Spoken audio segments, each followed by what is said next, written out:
Hello guys. आज ऐसा एक टॉपिक पे बात करते हैं जो लास्ट 2-3 सालों से न्यूज़ में कांस्टेंट बना हुआ है। Bihar bridge collapse.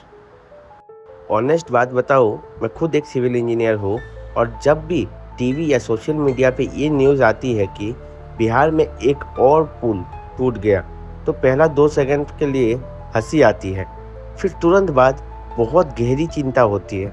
हंसी इसलिए कि भाई ये चल क्या रहा है, वाटर लेवल बढ़ा और ब्रिज टूट गया। और चिंता इसलिए क्योंकि एज एन इंजीनियर हमें पता है कि एक ब्रिज बनाने में कितना कैलकुलेशन और कितना मेहनत और सबसे ज़्यादा पब्लिक का टैक्स का पैसा लगता है।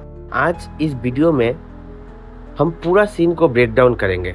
कौन सा मेजर ब्रिज पिछले 2-3 सालों में गिरा है, कितना करोड़ों का लॉस हुआ है, कौन रेस्पॉन्सिबल है, डिज़ाइन, मटेरियल या कॉन्ट्रैक्टर या इंजीनियर, और सबसे ज़्यादा important as a site engineer और लीडर हमें साइट पे क्या बदलने की ज़रूरत है।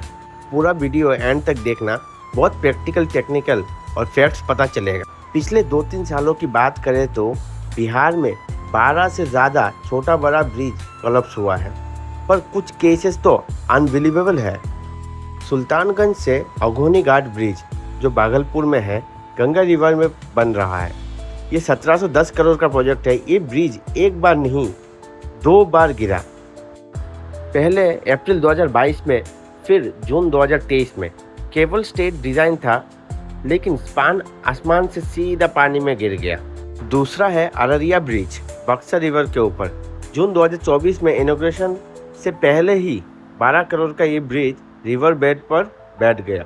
और भी है जैसे सिवान, सरन और मधुबनी ब्रिज। मानसून 2024 के दौरान 15 दिनों के अंदर लगभग 10 से 12 छोटा और मीडियम साइज ब्रिज कोलैप्स हुआ। अभी बात है कितना पैसे का बर्बादी हुआ। अगर डायरेक्ट और इनडायरेक्ट पब्लिक का लॉस जोड़े तो सिर्फ 2 और 3 सालों में 2000 करोड़ से ज़्यादा का लॉस हो चुका है। ये सारा हमारा और आपका टैक्स का पैसा है जो सीधा नदी में बह गया। इसका जवाब कौन देगा? गवर्नमेंट कॉन्ट्रैक्टर पे तो इंक्वायरी बैठाता है, ब्लैकलिस्ट भी होता है, but at the end of the day public asset vanish हो जाता है। अब आते हैं सबसे मेन सवाल पे, नदी के पानी का फ्लो आने से ब्रिज क्यों गिर जाता है, किसकी गलती है? ये किसी एक चीज़ की गलती नहीं होती, ये पूरा एग्जीक्यूशन का चेन रिएक्शन है। ब्रिज का फाउंडेशन सबसे इम्पोर्टेंट होता है। कई जगह स्कोर डेप्थ का सही कैलकुलेशन नहीं होता। अगर पाइल डेप्थ इनफ नहीं है तो पानी का फ्लो फाउंडेशन के नीचे की मिट्टी बहा ले जाती है और पायर टिल्ट हो जाता है। कंक्रीट कॉम्प्रेसिव स्ट्रेंथ और रेनफोर्समेंट स्टील का स्टैंडर्ड अगर मैच नहीं होता और साइट मिक्सिंग में अगर वाटर सीमेंट रेशियो या एडमिक्सचर डोजेस थोड़ा भी गलत हुआ तो कंक्रीट का ड्यूरेबिलिटी ख़त्म हो जाता है। Pour centering, shuttering and load distribution. Prestress concrete या सेगमेंट लॉन्चिंग के टाइम टेम्पोररी सपोर्ट वीक होना या स्टेज वाइज प्रीस्ट्रेसिंग में मिस्टेक होना स्ट्रक्चर को अनस्टेबल बना देता है। लेकिन दोस्तों, यहाँ मैं अपना सभी इंजीनियर से एक ज़रूरी बात करना चाहता हूँ। हमें साइट पर अक्सर टॉप मैनेजमेंट का प्रेशर होता है, टाइमलाइन टाइट होता है, या कॉन्ट्रैक्टर बोलता है सर पहले भी ऐसा बनाया था, कुछ नहीं होगा। पर याद रखिए, सिविल इंजीनियरिंग किसी ड्राइंग को बस साइन कर देना नहीं है, ये पब्लिक सेफ्टी का रिस्पॉन्सिबिलिटी भी है। मेरा 3 सजेशन है। क्यूब कास्टिंग और स्लम टेस्ट सिर्फ पेपर रजिस्टर फिल करने के लिए मत करो। कंक्रीट का ग्रेड और क्यूरिंग पीरियड पे कभी कॉम्प्रोमाइज़ मत होने दो। सेकंड है, प्रीस्ट्रेसिंग और केबल टेंशनिंग के टाइम खुद स्पॉट पर खड़ा होकर इलोंगेशन और गोज प्रेशर क्रॉस चेक करो। अनस्किल लेबर के भरोसे क्रिटिकल स्ट्रक्चर एलिमेंट मत छोड़ दो। और तीसरा है, से नो टू प्रेशर। अगर मैनेजमेंट अनसेफ शटरिंग या सबस्टैंडर्ड मटेरियल पे कास्ट करने के लिए बोलते हैं तो रिटर्न ऑब्जेक्शन रेज करो, क्योंकि जब स्ट्रक्चर फेल होता है तो इंक्वायरी पेपर में आपका साइन सबसे पहले देखा जाता है, मैनेजमेंट का नहीं। एक इंजीनियर तभी राइज होता है जब वो अपना साइट की क्वालिटी और इथिक्स पे प्राउड फील करता है। तो सॉल्यूशन क्या है? क्या इंडिया या बिहार में अच्छा ब्रिजेस नहीं बन सकता?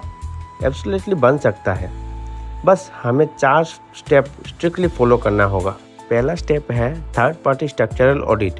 कंस्ट्रक्शन शुरू होने से पहले और इंटरमीडिएट फेज में आईआईटी और NABL लैब से इंडिपेंडेंट स्ट्रक्चरल ऑडिट होना कंपलसरी होना चाहिए। दूसरा है मॉडर्न हाइड्रोलॉजिकल सर्वे। क्लाइमेट चेंज के वजह से रिवर फ्लो पैटर्न बदल चुका है।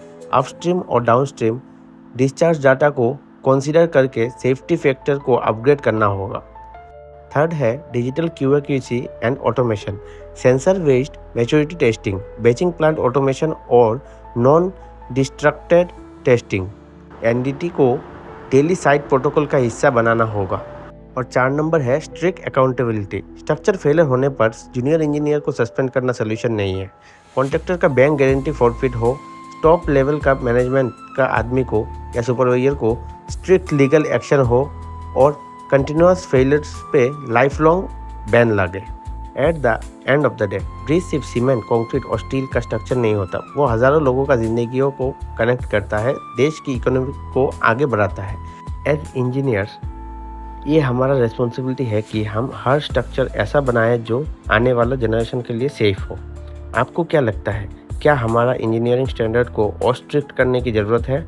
क्या ये प्रॉब्लम करप्शन या मैनेजमेंट का है?